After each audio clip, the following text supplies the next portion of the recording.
ठीक है, विजिबल है सबको वहां पे, यहाँ पे विजिबल है, यहाँ पे विजिबल है, ठीक है। चलो बात करते हैं।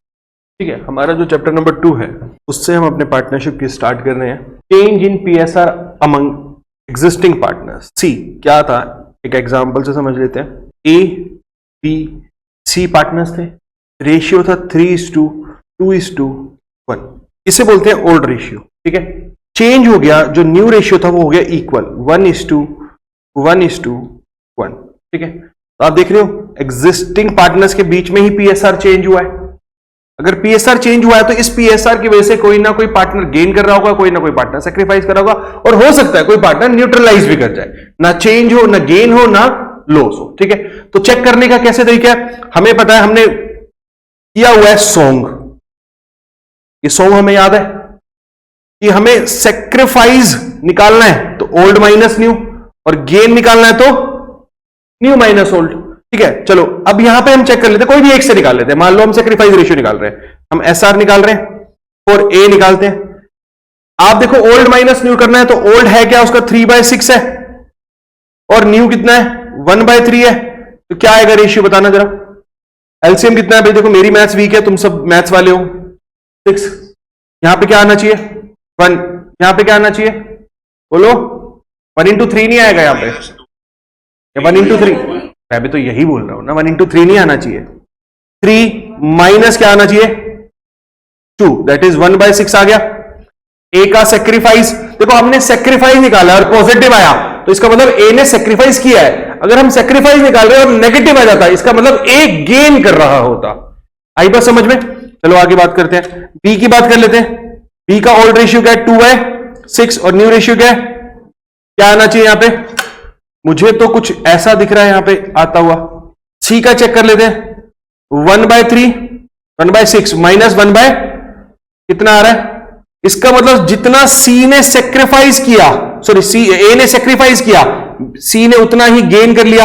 ये गेन हो गया और ये सेक्रीफाइस हो गया। यस और नो, तो ऐसे निकल जाते हैं हमारे गेन और सेक्रीफाइस रेशियो, यहां तक कोई प्रॉब्लम नहीं है। न्यू, अगर हम न्यू रेशियो से जाते तो न्यू रेशियो से हम क्या निकाल लेते, गेनिंग रेशियो निकाल लेते। उस वे में जाते तो ये नेगेटिव आ जाता और ये पॉजिटिव आ जाता। ठीक है, आई बात समझ में। सो बेसिकली अगर मैं क्रक्स बोलूं तो जो भी रेशियो निकाल रहे हैं, चाहे सेक्रीफाइसिंग निकाल रहे हैं चाहे गेनिंग निकाल रहे हैं, दोनों में से जिससे भी चल रहे हो, अगर पॉजिटिव आ रहा है तो वही रेशियो आया, नेगेटिव आ रहा है तो उसका रिवर्स वाला आएगा। सेक्रीफाइस से न्यू आएगा और न्यू से सेक्रीफाइस आ जाएगा। यहां तक कोई प्रॉब्लम। चलिए बात करते हैं आगे। मेन जो इस चैप्टर का मेन पार्ट है वो है कैलकुलेशन ऑफ गुडविल। आ रही है कैलकुलेशन ऑफ गुडविल आ रही है। हाँ जी बेटा, हाँ बेटा पूछ। शेयर ऑप्शन आउटस्टैंडिंग अकाउंट, पहली बात तो तुम्हारे सिलेबस में नहीं, और तू कहां से उठा के ला रहा है, नहीं वैसे नहीं है, सिलेबस में नहीं है। शेयर ऑप्शन, हाँ शेयर ऑप्शन आउटस्टैंडिंग अमाउंट मैं बताता हूं। देखो यार, देख सब हेड की, मेजर हेड तो हमारा सिर्फ उसमें ही जाएगा, अपना इक्विटी शेयर कैपिटल वाला, शेयर कैपिटल में। ठीक है, अब इक्विटीज एंड लायबिलिटी हो गया हमारा मेजर हेड, और सब हेड हो गया हमारा इक्विटी शेयर कैपिटल। ठीक है, देख उसमें होता क्या है, शेयर कैपिटल होता है, उसके बाद रिजर्व एंड सरप्लस होता है, उसके बाद share application money pending allotment होता है, बस। फिर तो मेजर हेड ऑल्दो कभी पूछा नहीं गया है, फिर भी सैंपल पेपर में अगर दिया हुआ है तो मैं बता। ठीक है, चलो गुडविल कैलकुलेशन के हमारे पास 3 मेथड्स हैं। First is average profit method. देखो इन 3 चैप्टर में सिमिलैरिटीज है, कंसेप्ट सारे सेम है, तो पहले हम सारे कंसेप्ट करेंगे फिर क्वेश्चंस करते हैं। सेकंड हो जाता है super profit method, and third है कैपिटलाइजेशन मेथड, कैपिटलाइजेशन। इसके अंदर एक फर्दर डिवीजन हो रहा है वेटेड एवरेज मेथड का, वेटेड एवरेज प्रॉफिट मेथड, और यहां पे 2 मेथड्स हैं, capitalization of average profit and capitalization of super profit. ठीक है, आओ 1 on 1 डिस्कस करें। सबसे पहले एवरेज प्रॉफिट मेथड कहता है, एवरेज प्रॉफिट मेथड से गुडविल निकालते हैं, goodwill equal to average profit into number of years purchase, और हम सबको एवरेज प्रॉफिट निकालना आता है। एवरेज प्रॉफिट कैसे निकालते हैं, total profits of all given years divided by number of years. यहां तक कोई प्रॉब्लम। एक नोट डालते हैं हम इसमें, points to consider while calculating average profit. First point, abnormal profits to be deducted while calculating average profit. तो abnormal profit है वो हर साल रिकरिंग नेचर के नहीं है, तो हमें उसको डिडक्ट करना पड़ेगा। Second point, abnormal loss to be added back, abnormal loss को एड बैक कर देंगे। एंड थर्ड और सबसे important point, income from investments if any, अगर कोई है तो, टू बी डिडक्टेड, से भी हम डिडक्ट कर देंगे from the year's profit as it is not from business. ठीक है, ये 3 की पॉइंट्स है जो हमें याद रखने हैं व्हाइल कैलकुलेटिंग एवरेज प्रॉफिट। यहां तक कोई प्रॉब्लम? सिंपल। आगे चले, बात करते हैं सेकंड मेथड की, वेटेड एवरेज प्रॉफिट मेथड। तो कुछ नहीं करना, जितने भी ईयर्स के प्रॉफिट दे रखे हैं हमें, हम उन सबको एक वेट असाइन कर देते हैं। ठीक है, और जो सबसे रीसेंट प्रॉफिट होता है उसे सबसे बड़ा वेट मिलता है। ठीक है, बेसिकली तो इससे गुडविल कैसे निकालते हैं? वेटेड एवरेज प्रॉफिट इनटू में नंबर ऑफ ईयर परचेज। और बात आती है वेटेड एवरेज प्रॉफिट कैसे निकालते हैं, बताओ? Total of product, total of product, हाँ जी, total of product divided by total weights. ठीक है जी, यहां तो कोई प्रॉब्लम? अभी क्वेश्चंस करेंगे तो और अच्छे से समझ आ जाएगा पे आपको। Third, super profit method. ठीक है, गुडविल कैसे निकालेंगे जी? Super profit into number of year purchase. ठीक है, बात आती है सुपर प्रॉफिट कैसे निकालते हैं? Average profit minus normal profit. बात आती है नॉर्मल प्रॉफिट कैसे निकालते हैं? Capital employed, capital employed into में normal rate of return divided by 100। ठीक है, यहां तक कोई प्रॉब्लम? पक्का? कैपिटल एम्प्लॉयड तो हम सबको निकालना आता है, आता है काव्य आपको? कैपिटल एम्प्लॉयड कैसे निकालते हैं? जनरली बैलेंस शीट के थ्रू निकाला जाता है इसे, non current asset plus working capital, और total assets minus current liability, और share holder funds plus non current liability, कैसे भी निकाल सकते। ठीक है, बात करते हैं सबसे इंपॉर्टेंट मेथड की, कैपिटलाइजेशन मेथड की। ठीक है, कैपिटलाइजेशन में सबसे पहला मेथड आ जाता है capitalization of average profit method. कैसे निकालते हैं goodwill? Capitalized value of average profit minus actual capital employed. ठीक है, बात आती है capitalized value of average profit कैसे निकालते हैं? Average profit divided by NRR into 100। ठीक है, इसका मतलब क्या होता है capitalized value of average profit? जो मार्केट का एवरेज प्रॉफिट है उसको कमाने के लिए हमें कितनी कैपिटल इन्वेस्ट करनी है, माइनस करेंगे आपने कितनी की, जो दो डिफरेंस है इन दोनों के बीच में। मान लो हमें मार्केट में उतना पैसा कमाने के लिए 5 लाख इन्वेस्ट करना चाहिए था, पर हमने कितना किया? 4 लाख, 4 लाख। तो जो डिफरेंस है ना वो हमने इसलिए कम किया क्योंकि हमारी गुडविल थी। That difference will be the goodwill amount. ठीक है, यहां तक कोई दिक्कत? Second, capitalization of super profit method कैसे निकालते हैं? Goodwill equal to super profit into में 100 डिवाइडेड बाय एनआरआर। यहां तक कोई प्रॉब्लम? इन मेथड से ही हम गुडविल कैलकुलेट करते हैं, और आपको पता है गुडविल कैलकुलेशन का एक क्वेश्चन तो आना ही आना है। ठीक है, और मोस्ट प्रोबेबली वो क्वेश्चन 18th होता है। ठीक है, तो मेथड्स में कोई प्रॉब्लम? क्वेश्चंस करें इसके, देखें पेपर खोले। हाँ, वो क्वेश्चन में बताऊंगा ना, तो वेटेड एवरेज में आ ही रहा हूं, वही क्वेश्चन करवा ही रहा हूं वैसे। 18th क्वेश्चन देखो। ठीक है, 18th क्वेश्चन में कह रहा है the balance sheet of Karishma and Yasmin who were sharing profit and losses in the ratio 3:2। ठीक है, एज एट 31 मार्च 2024। हमें एक बैलेंस शीट दे दी है। ठीक है, ये एडमिशन का क्वेश्चन है, पर हमारा पॉइंट एडमिशन से नहीं है। उसने लास्ट लाइन में लिखा है calculate the amount of goodwill. हमें गुडविल का अमाउंट निकालना है। ठीक है, and pass the general entries on admission. ये बात की बात है, अभी हम नहीं कर रहे, हम सिर्फ गुडविल निकालेंगे। अब गुडविल के लिए इसने कुछ मेथड दे रखा है, कह रहा है Kabir and Farid are partners in a firm sharing profit and losses in the ratio 3:1 ratio दे रखा है।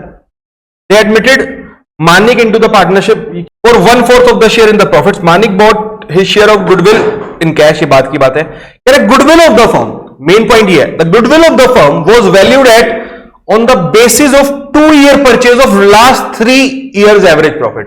यानी एवरेज प्रॉफिट मेथड से मांग रहा है वो। ठीक है, 2 year परचेज मतलब नंबर ऑफ ईयर परचेज दे दिया उसने 2, और लास्ट 3 years के प्रॉफिट दे रखे। लास्ट 3 years का प्रॉफिट क्या है? कह रहा है 90,000, 130 एंड 86।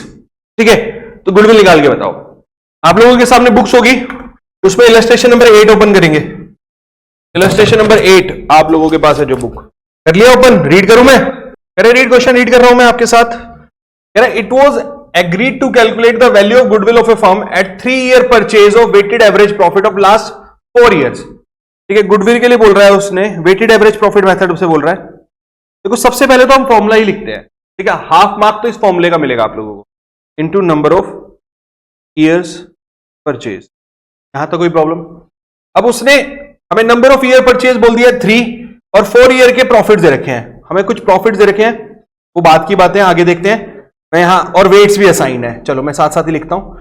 21 का जो प्रॉफिट है, 22, 23 एंड 24, इनके प्रॉफिट्स गिवन है हमें 20,200 के बाद का जो प्रॉफिट है वो है 24,800 के बाद का जो प्रॉफिट है वो है 20,000 के बाद का जो प्रॉफिट है उसे बोलते हैं 30,000 बोला इन्होंने। और वेट्स गिवन है हमें साथ साथ 1,8 है बेटा आपकी बुक की, कोई बात नहीं, मैं तेरे लिए सामने लिख भी रहा हूं, ये हमारे पास फिगर्स गिवन है। अब कह रहे on scrutiny of account the following matters are revealed.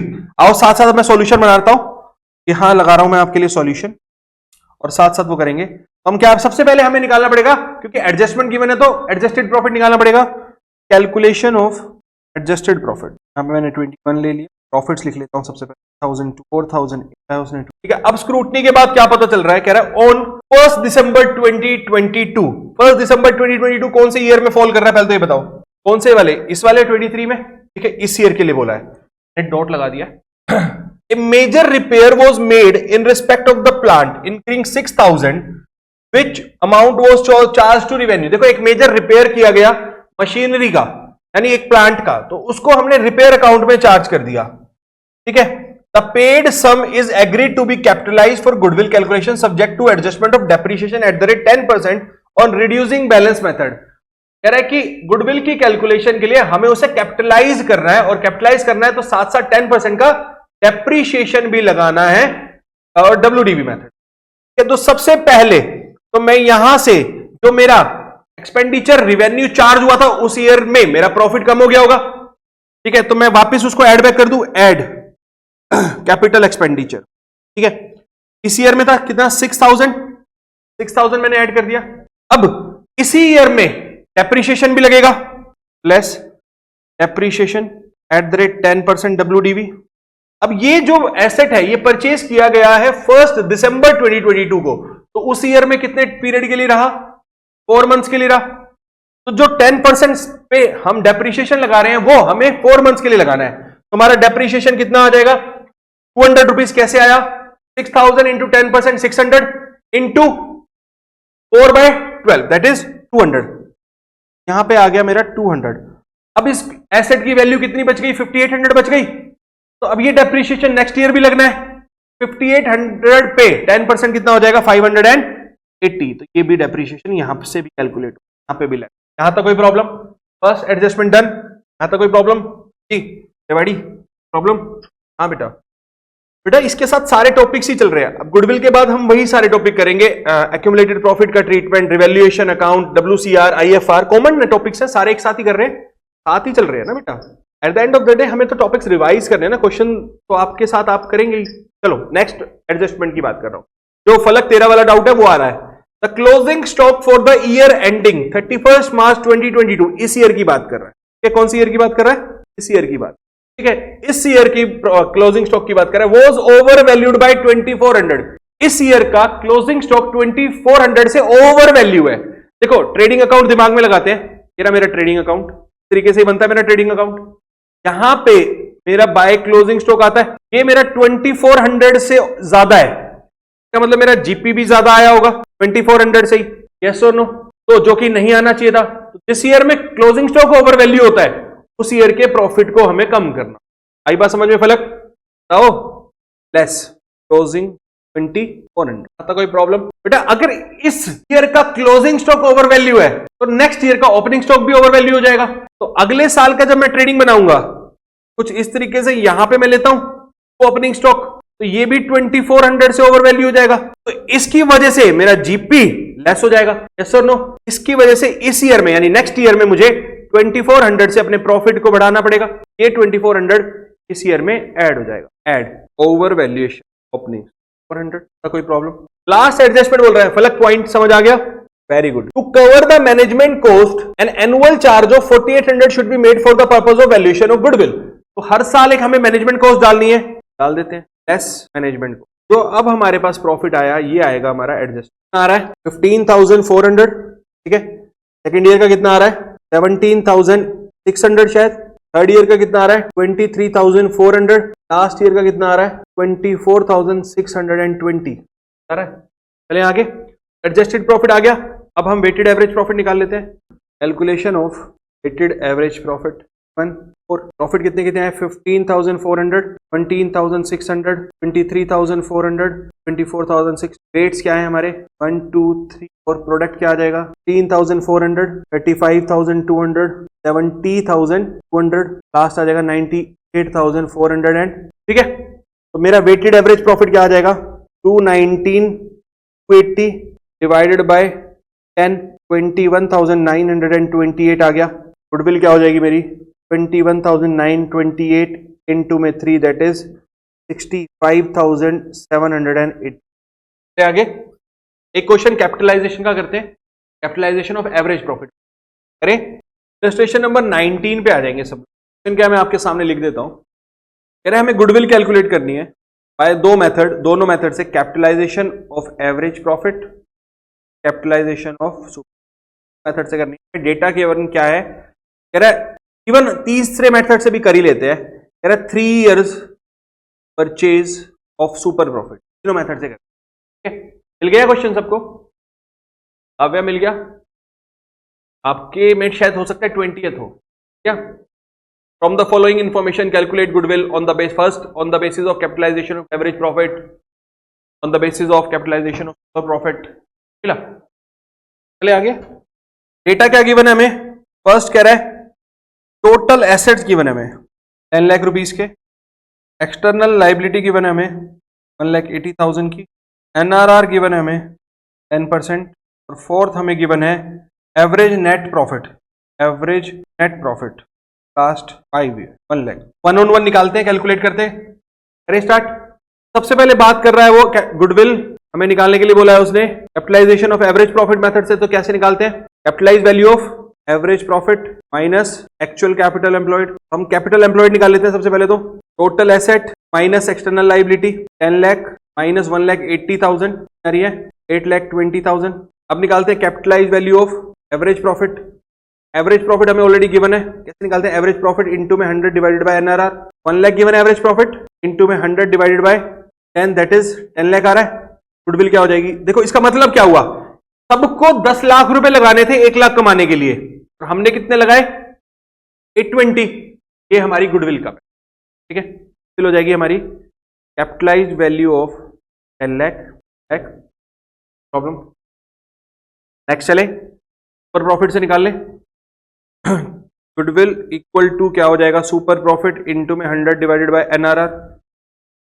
हमारे पास सबसे पहले तो हमें नॉर्मल प्रॉफिट निकालना पड़ेगा सुपर प्रॉफिट निकालने के लिए। वो क्या होता है, कैपिटल एम्प्लॉयड टू में एनआरआर डिवाइडेड बाय 100।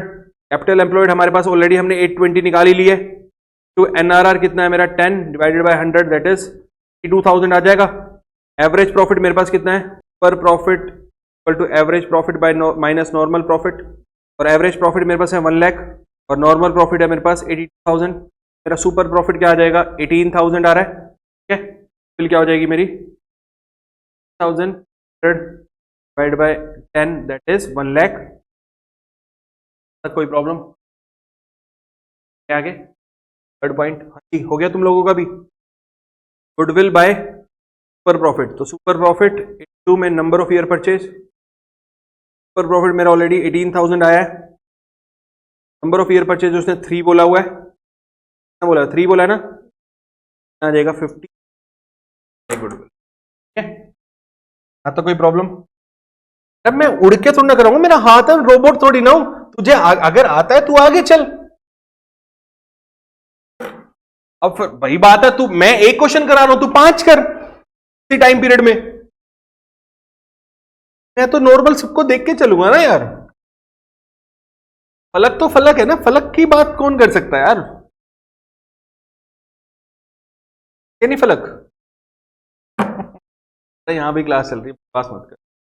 चले आगे बात करते हैं। अब ये गुडविल तो कैलकुलेट कर ली, इसका ट्रीटमेंट क्या करेंगे, अकाउंटिंग ट्रीटमेंट ऑफ गुडविल, ठीक है।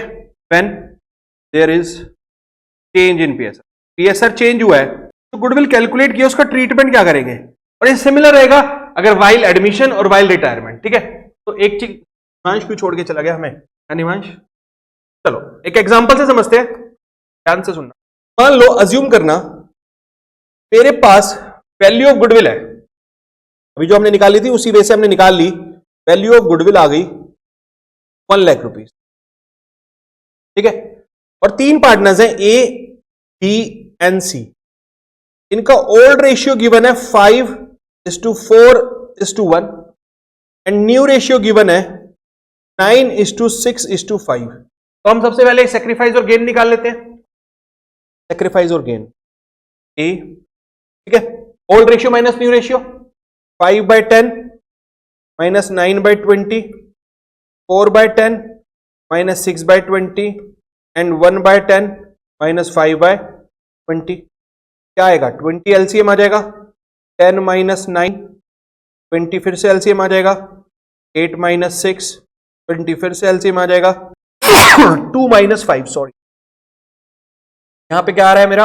1/20, यहां पे आ रहा है मेरा 2/20 और यहां पे आ रहा है मेरा माइनस 3/20। इसका मतलब इसका क्या है? ये है सेक्रीफाइस किया इसने भी सेक्रीफाइस किया क्योंकि पॉजिटिव आया, और इसने गेन किया क्योंकि नेगेटिव आया, ठीक है। तो एंट्री सिंपल क्या होनी चाहिए?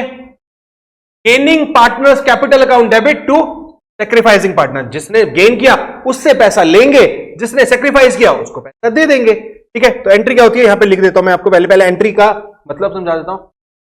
कल कह के भेजा था मैंने मैसेज, इसलिए भेजा कि कैब का टाइम के लिए आएगा, जो कैब नहीं आते। गुड बेटा, कहां है तू? आ जाइए ऑफिस 4 बजे तक। यही एंट्री होगी। तो अब हमारे पास 2 पार्टनर जो है सेक्रीफाइस कर रहे हैं और एक गेन कर रहा है, ठीक है। तो उसी के अकॉर्डिंग चलते हैं आगे। अब मुझे पता है ए ने सेक्रीफाइस कितना किया है, 1/20 किया है, तो ए का सेक्रीफाइस निकाल लेते हैं। 1/20 of 1 lakh that is 5000। B का सेक्रीफाइस निकाल लेते हैं, 2/20 ऑफ 1 लाख दैट इज 10,000। और इतना ही सी ने गेन किया है, दैट इज 3/20, हाँ 15,000, 3,000। जनरल एंट्री क्या हो गई है फिर बताओ? E is capital account debit, A is capital account, E is capital account, 3,000, 5,000 and जैसे सर इस टाइम पे भी अगर आप इतनी लापरवाही कर रहे हैं ना, तो वेरी ऑनेस्ट आप गलत कर रहे हैं, साथ मेरे साथ नहीं। मैसेज का क्या मतलब है? कल ऑलरेडी कह के भेजे, आप लोग सिर्फ मैसेज की वजह से आए हो। नरेशन में लिख देंगे एडजस्टमेंट ऑफ गुडविल हो गई। मैं है ना तेरे को 26 को पीटू, आज तो बात नहीं कर आगे। यहां तक कोई प्रॉब्लम? एडजस्टमेंट समझ आ गया कि ट्रीटमेंट क्या करना है मुझे गुडविल का। चलो आगे बात करते हैं। अकाउंटिंग ट्रीटमेंट, अब आप नोट, अकाउंटिंग ट्रीटमेंट आदित्य कह रहा है या तू कह रहा है वो पता है मुझे। तो जब पीएसआर चेंज हो रहा है, देखो ये ट्रीटमेंट सेम रहेंगे, रिजर्व एंड एक्यूमुलेटेड प्रॉफिट का पीएसआर के चेंज में भी, एडमिशन के केस में भी एंड रिटायरमेंट। अभी हम पीएसआर के केस में कर लेते हैं व्हेन चेंज। क्या हो गया? अब देखो जो भी रिजर्व्स हैं या जो भी एक्यूमुलेटेड प्रॉफिट है उस पर राइट है किसका? ओल्ड पार्टनर्स का। देखो समझना, पहले ए बी सी 3 पार्टनर थे जिनका रेशियो था 3:1, ठीक है। अब वही 3 पार्टनर है, रेशियो हो गया 1:1:1। तो जब पिछला वाला था, देखो रिजर्व्स और जो मेरे प्रॉफिट थे वो चेंज इन पीएसआर से पहले के थे, तो वो रिजर्व्स और प्रॉफिट का राइट मुझे ओल्ड रेशियो में मिलना चाहिए, ठीक है। तो बस वही कह रहे हैं कि जब आपका रेशियो चेंज हो रहा है तो उन रिजर्व्स और एक्यूमुलेटेड प्रॉफिट का ट्रीटमेंट कर दो, पर किस रेशियो में कर रहे हैं? Old ratio. आई बात समझ में? और यही अगर मैं एडमिशन के केस की बात करता हूं, तो अब नया पार्टनर एंट्री ले रहा है, तो एंट्री लेने से पहले के रिजर्व्स और एंट्री लेने से पहले के प्रॉफिट्स पे राइट किसका है? ओल्ड पार्टनर्स का, ओल्ड ही रहेगा। अब यही ले लो ट्रीटमेंट रिटायरमेंट का। अब 3 पार्टनर है, एक रिटायर होने वाला है, रिटायर होगा, हुआ नहीं है, तो जो मेरे प्रॉफिट्स है या जो मेरे रिजर्व्स है उस पे राइट किसका है? ऑल पार्टनर्स का। ऑल मतलब ओल्ड भी बोल सकते हो, बट है वहां पे ऑल ही, रिटायरमेंट से पहले वालों का ही, ठीक है। तो बस वही है, तीनों में सिमिलर है। तो पहला मैंने ले लिया फर्स्ट पॉइंट, और ट्रांसफर ऑफ रिजर्व्स, ठीक है। जो भी रिजर्व हो उसको डेबिट कर दो, रिजर्व अकाउंट डेबिट, पीएनएल जो भी मेरा प्रॉफिट एक्यूमुलेटेड है पीएनएल अकाउंट डेबिट। अच्छा, ये 2 ट्रीटमेंट मैं अलग डाल रहा हूं, डब्ल्यूसीआर और आईएफआर। आपको पता है कि इनके स्पेशल ट्रीटमेंट होते हैं, इसलिए मैं अभी यहां पे डाल रहा हूं WCR account debit. WCR is workman compensation reserve, ठीक है, उसका ट्रीटमेंट भी होता है। और IFR is investment fluctuation reserve account debit to old partners capital account in old ratio. इनका ट्रीटमेंट अभी हम कर रहे हैं, अभी करेंगे, इसका स्पेशल ट्रीटमेंट्स होते हैं वो अभी करेंगे। ठीक है, ऊपर हमने रिजर्व्स और एक्यूमुलेटेड प्रॉफिट का ट्रीटमेंट देख लिया। अगर मुझे लॉस हुए हैं या मेरा कोई डेफर्ड रेवेन्यू एक्सपेंडिचर है तो भी मैं ओल्ड पार्टनर से ही लूंगा उसका। ठीक है, तो उस केस में क्या हो जाएगी एंट्री मेरी, old partners capital account debit. अच्छा, मैं कैपिटल इसलिए लिख रहा हूं कि मैं अज्यूम कर रहा हूं कि मेरी कैपिटल फ्लक्चुएटिंग है। अगर वो करंट अकाउंट वाला सिनेरियो है, फिक्स्ड कैपिटल है, तो कैपिटल अकाउंट रिप्लेस हो जाएगा करंट अकाउंट से। ठीक है, account debit to PNL account to deferred revenue expenditure in old ratio. एक चीज हाईलाइट करना चाहूंगा, ये मैं केस ले रहा हूं केस 1।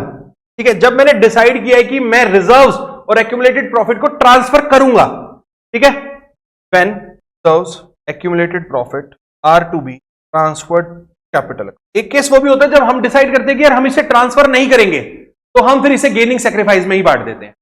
कौन सी केस है? ठीक है, केस 2 में लिख देता हूं यहां पे, case 2 when it is decided not to transfer the accumulated profits capital. ठीक है, तो हम क्या करेंगे, हम एक टोटल सम लेंगे, जितने रिजर्व्स थे उसको हम गेनिंग एंड सैक्रिफाइसिंग में डिस्ट्रीब्यूट करते हैं, then it will be distributed partners according to. हाँ जी, ये वाला पॉइंट इंपॉर्टेंट है, पॉइंट आ सकता है ये क्वेश्चन।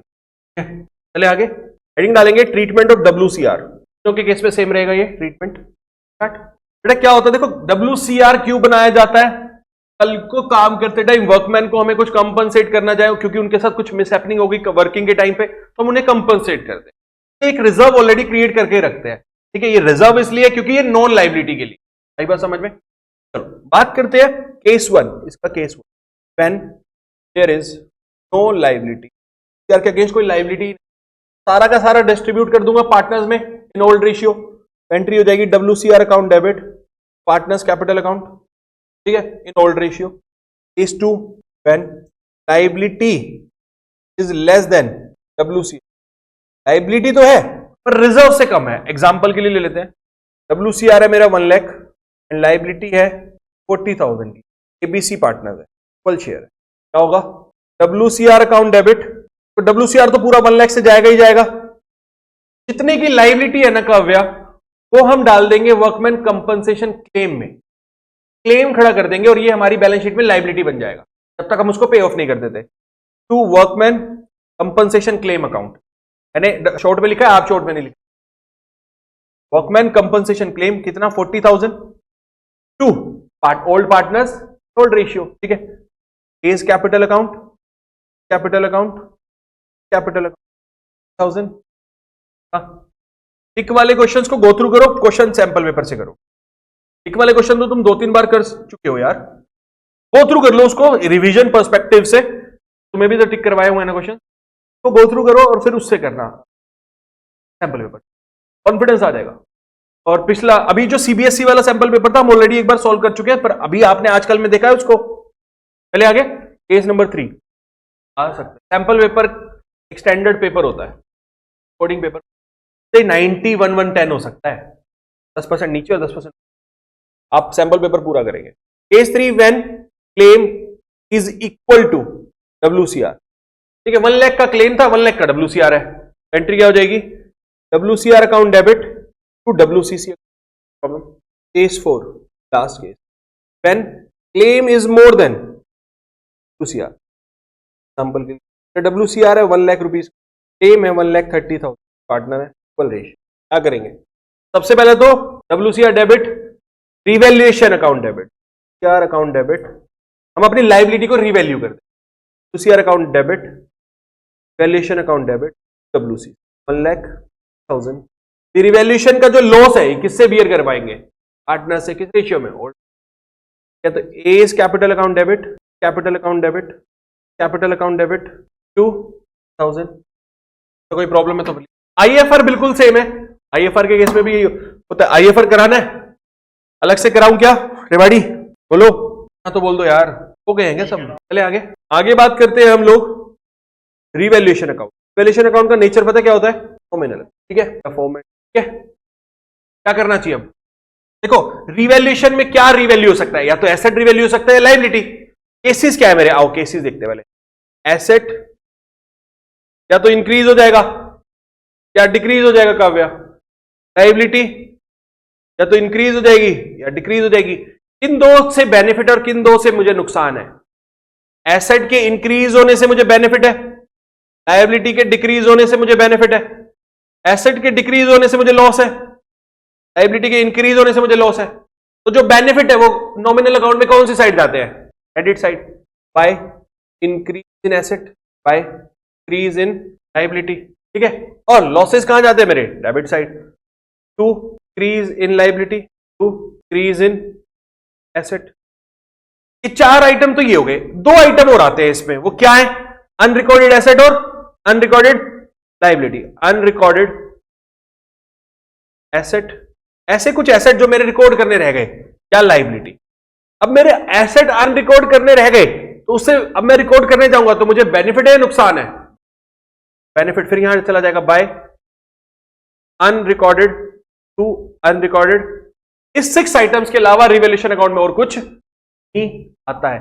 अगर बैलेंसिंग फिगर डेबिट साइड बच रहा है तो gain, to gain on revaluation. मेरे पास क्रेडिट साइड आ रहा है तो बाय लॉस ऑन। ट्रांसफर कहां होते हैं? To capital account. यहां तक कोई प्रॉब्लम? ये हो गए मेरे रिवैल्यूएशन। रिवैल्यूएशन अकाउंट में इसके अलावा कुछ नहीं आता।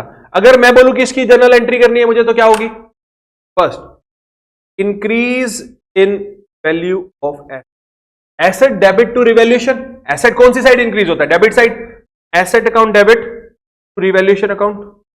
यही अगर मैं बात करता हूं decrease in value of asset, valuation account debit to asset account. Increase in value of liability. Liability कौन सी साइड इंक्रीज होती है? Credit side. वैल्यूएशन टू, इस बोला है मैंने बेटा, मैंने कौन सी साइड, मैं तुमसे एक बेसिक रूल पूछ रहा हूं।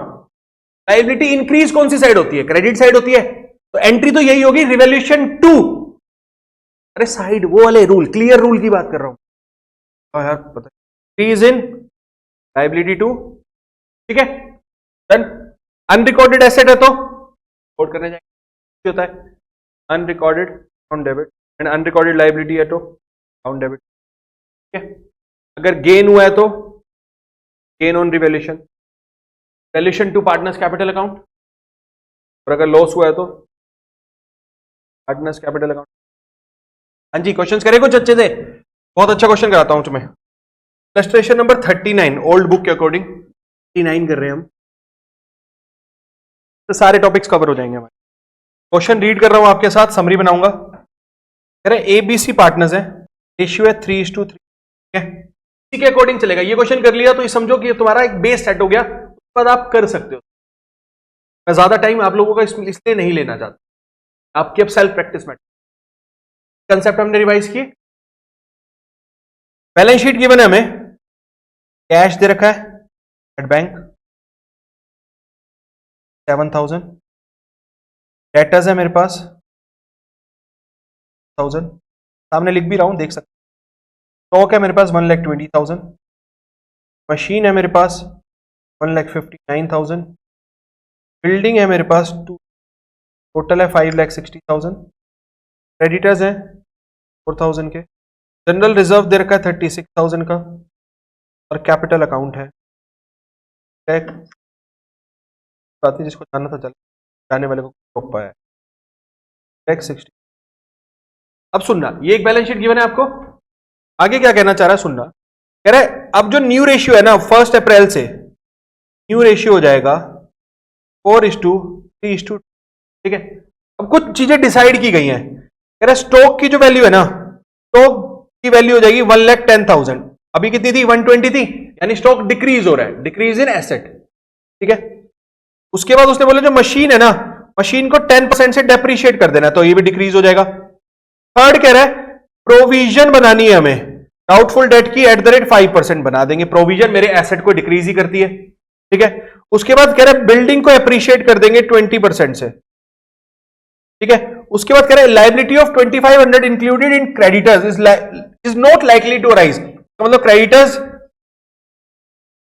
हमारे डिक्रीज हो रहे हैं, यहां तक होते हैं कितने से? 2,500, तो लायबिलिटी डिक्रीज हो रही है। उसके बाद कह रहा है partners agreed that the revise value are to be recorded in the books, और ये न्यू वैल्यू को हमें बुक्स में रिकॉर्ड भी करना है, मतलब बैलेंस शीट में भी डालना है। They do not however want to distribute general reserve, ये जनरल रिजर्व को डिस्ट्रीब्यूट नहीं करना चाहते, केस नंबर 2 वाला जो हमने किया था ना, एक्यूमुलेटेड प्रॉफिट और रिजर्व्स वाला, पार्टनर्स चाहते हैं कि उसको कैपिटल अकाउंट में डिस्ट्रीब्यूट ना करें तो कर लेंगे। एंड डिवाइड बैलेंस, चलो बनाते हैं। सबसे पहले हम बात कर लेते हैं, रिवैल्यूएशन अकाउंट ही बना ले। बनाए रिवैल्यूएशन अकाउंट, आओ रिवैल्यूएशन अकाउंट, पर्टिकुलर अमाउंट पापा, चले आगे। तो सबसे पहले मेरे पास बिल्डिंग की वैल्यू इंक्रीज हो रही थी, जो क्रेडिट साइड है मैं वो पहले क्रेडिट साइड लिख लेता हूं। बाय बिल्डिंग 20% से इंक्रीज करने के लिए बोला था उसने, और दूसरा मेरे क्रेडिटर डिक्रीज हो रहे थे बाय क्रेडिटर्स 2500 से शायद। के बाद उसने बोला था मेरी स्टॉक की वैल्यू को डिक्रीज करना है 10,000 से। काव्या ध्यान सामने। मशीन की वैल्यू को भी 10% से डेप्रिशिएट करने के लिए बोला था उसने, 15,900। ठीक है, उसने साथ में प्रोविजन बनाने के लिए बोला था, तो to provision for doubtful debt 2200। कैसे 2200? 44,000 का 5% इज 2200। इसके अलावा कोई आइटम नहीं है, तो हमारा गेन और लॉस क्या आएगा चेक कर लेते हैं। यहां पे आ रहा है मेरा 42,500, और यहां पे मेरे पास गेन दिख रहा है मुझे, टू गेन ऑन रिवैल्यूएशन, जो कि एज कैपिटल में चला जाएगा, कैपिटल में चला जाएगा, एंड सी कैपिटल में चला जाएगा। गेन है कितना चेक करते हैं, 10,000, 16,000, 26,000, 26 और 28,100। 28,100 यहां से लेस किया, 400 ये बचा, और इधर से 14,000 कुछ बच रहा है। ठीक है, तो चेक कर लेते हैं कितना आ रहा है। 14,400 आ रहा है। 14,400 को किस रेशियो में बांटूंगा, ओल्ड रेशियो में बांटूंगा, 3/8 है। 14,400 इंटू में 3/8 एंड 14,400 इंटू 8 क्या आ जाएगा मेरा, 5,400, 400 एंड 42,500। कोई प्रॉब्लम? पक्का? Valuation done. अब उसने हमसे मांगा कुछ नहीं था, उसने हमें बोला है जर्नल करने के लिए। ये जो बनाया हमने, ये हमने वर्किंग नोट के लिए बना दिया, वर्किंग नोट में बनाया, जर्नल करने के लिए बोला है उसने। Required to journal entries, capital account भी बोला है और बैलेंस शीट भी बोला है। तो इसने रिवैल्यूएशन नहीं मांगा था, हमने रिवैल्यूएशन बनाया अपने सेक के लिए, तो इसको हमने वर्किंग नोट में डाल दिया। ठीक है, अब एक और वर्किंग नोट, जब वर्किंग नोट बनाया है तो एक वर्किंग नोट और बना लेते हैं, treatment of general reserve, adjustment of general reserve भी कर लेते हैं। देखो आप या तो सारे वर्किंग नोट पहले बना लो एक साथ, या बाद में बना लो, आपके ऊपर।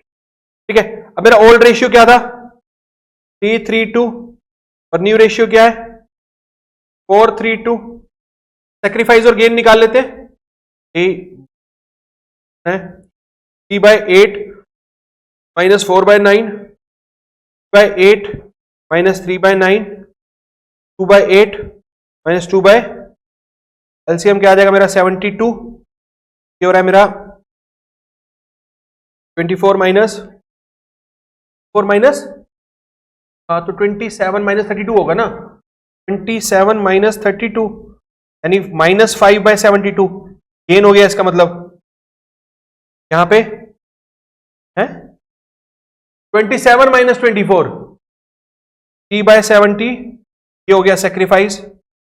लास्ट तो देख के पता चल रहा है 2/72 ही आएगा सेक्रीफाइस। ठीक है, ऑल्दो हमें कैलकुलेट करना है, बट वैसे देख के पता चल गया हमें। ठीक है, कितना आ रहा है मेरा 2/, ठीक है जी। अब हमारा जनरल रिजर्व है कितने का, 36,000 रुपीज का है। इसको गेनिंग इज टू सेक्रीफाइसिंग में बांट देते हैं, gainings partners capital account debit to. ठीक है, तो ए का गेन कितना है, 5/72 इंटू में 36,000 कितना आ जाएगा, 2,500। का सेक्रीफाइस कितना है, 3/72 इंटू में 36,000 दैट इज 1,500। और सी का सेक्रीफाइस कितना है, 2/72 इंटू में 36,000 दैट इज 1,000। एंट्री होगी। अब जनरल एंट्री कर लेते हैं, ये एंट्री भी हम वहीं डाल देंगे फिर सीधा सीधा। आओ जनरल एंट्री कर लेते। फर्स्ट जनरल एंट्री मेरी क्या हो जाएगी, revaluation account debit, increase in asset के लिए। स्टॉक इकट्ठी मत डालो, चलो डाल सकते हो वैसे, कोई दिक्कत वाली बात नहीं। टू मशीनरी नहीं कर सकते, नहीं प्रोविजन, मैं एसेट के लिए साथ बोल रहा हूं, प्रोविजन के लिए अलग कर सकते, पर कर दो कोई बात नहीं, कोई डेबिट और क्रेडिट वाले एक साथ कर सकते। Provision for doubtful date, stock 10,000 से डिक्रीज हुआ था, मशीनरी 15,900 से डिक्रीज हुई थी, और प्रोविजन बनाई थी हमने 2,200 की, तो टोटल हो रहा है मेरा 28,100। ठीक है, सेकेंड एंट्री हो जाएगी, यहां पे हमने कर दिया decrease in value of assets. ठीक है, एंड प्रोविजन मेड। ठीक है, यहां क्या हो जाएगी मेरी, building account debit, creditors account debit, valuation. ठीक है, बिल्डिंग कितने से थी, 40,000 से, क्रेडिटर्स 2,500 से, 42,500। अब बात कर लेते हैं हम अपने गेन की, जो हमने ट्रांसफर किया था। चलो, इवैल्यूएशन अकाउंट डेबिट को लास्ट ट्रीटमेंट हमारा क्या, लास्ट एंट्री क्या हो जाएगी, जनरल रिजर्व वाली, कैपिटल अकाउंट, कैपिटल अकाउंट। चले आगे, अब कैपिटल अकाउंट बना लेते हैं, बना ले कैपिटल अकाउंट। पार्टनर्स हो उतने कॉलम बनाते हैं। ठीक है? सबसे पहले मेरे पास ओपनिंग बैलेंस कितना गिवन है, बाय बैलेंस कितना है मेरे पास, 2 लाख, 1,50,000, 1,50,000। बाद मेरे पास रिवैल्यूएशन से कितना आया, बाय रिवैल्यूएशन 400, 400 एंड के अलावा कुछ था। इसके बाद एक जनरल रिजर्व वाला ट्रीटमेंट है, कर लेते हैं। बाय एस कैपिटल 100,000, यहाँ पे क्या आ जाएगा 1000। ठीक है, बस इसके अलावा तो कुछ था नहीं। मेरे बैलेंसिंग फिगर आ जाएगा to balance BD CD, sorry यहाँ पे आ रहा है मेरा 154,100, 154,100 मेरा बैलेंस बच जाएगा। यहाँ पे मेरा आ रहा है 150, यहाँ पे मेरा आ रहा है 5,400, ऐसे 2,500 लेस कर दूंगा तो बच जाएगा 2,02,000 कैश एट बैंक। चेंज हुआ हमारा 7,000, तो जो चेंज हुआ फिगर वो डाल देंगे। डेटर्स 44 इनर कॉलम में लिखूंगा, लेस प्रोविजन कर दूंगा 200, नेट जाएगा मेरा 41,800। उसके बाद मेरे स्टॉक में चेंज हुआ था 1,10,000। उसके बाद मशीनरी में चेंज हुआ था 1,43,100। बिल्डिंग अप्रिशिएट हुई थी 1000 से, तो 1,40,000 मेरे एसेट्स है। इधर मेरे पास क्रेडिटर्स में चेंज हुआ था 2,500 से लेस हो गए थे 1,500। इधर मेरा general reserve as it is रखने के लिए बोला था मैंने 1000। और मेरे कैपिटल अकाउंट में जो चेंजेस हैं, जो फाइनल फिगर आए हैं एबीसी के, वो डाल दूंगा। कितना था 2,02,900, 1,50,900, 1,54,000, चलो जाता है 5,40,004। ऐसे करते फटाफट लग जाओ क्वेश्चन, क्वेश्चन आप जा सकते, डाउट है तो। हाँ जी, आप लोग बताओ मुझे, लग जाओ जितने क्वेश्चन, क्या करना है, क्वेश्चन भेजने हैं या कर रहे हो खुद सैंपल पेपर से? प्राची कर रही है, करो। पार्टनरशिप के आज जितने भी एडमिशन, रिटायरमेंट और कोई भी डाउट है तो बता दो।